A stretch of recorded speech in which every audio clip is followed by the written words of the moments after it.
అది మొత్తానికి ఓ నెలలో పెళ్ళి. ఏ అమ్మాయికి నచ్చం అనుకున్నా, అదేంటో ఈ అమ్మాయికి నచ్చావు. పెళ్లి తర్వాత ఉద్యోగం చేసుకుంటావు, ఇంకేదైనా చేసుకుంటావు, నీ ఇష్టం. రే అన్నయ్య. వినపడిందా? ఉమ్. హ్మ్.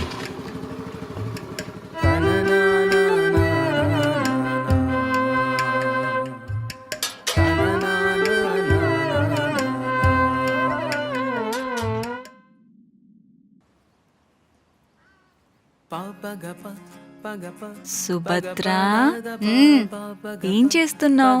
నీకేం కావాలి? అది ఫోన్ పగిలిపోయింది, స్టేషన్కి వెళ్తున్నాను.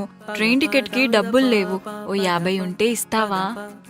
బాబాయ్కి చెప్పాను, నువ్వు వెళ్ళడానికి రావడానికి బాబాయ్ తీసుకెళ్తాడు, వెళ్ళు. ఏంటి బాబయ్యా? ఆ, పోనీ మధ్యాహ్నం ఆకలేస్తుంది కదా, తినడానికి ఏమైనా ఇస్తావా డబ్బులు? నీకు ఆకలేస్తుందనే పెరుగన్నం చేసి బాక్స్లో పెట్టాను, అది తీసుకొని వెళ్ళు. ఆ, సుభద్ర, పోనీ సాయంత్రం ఆకలేస్తే?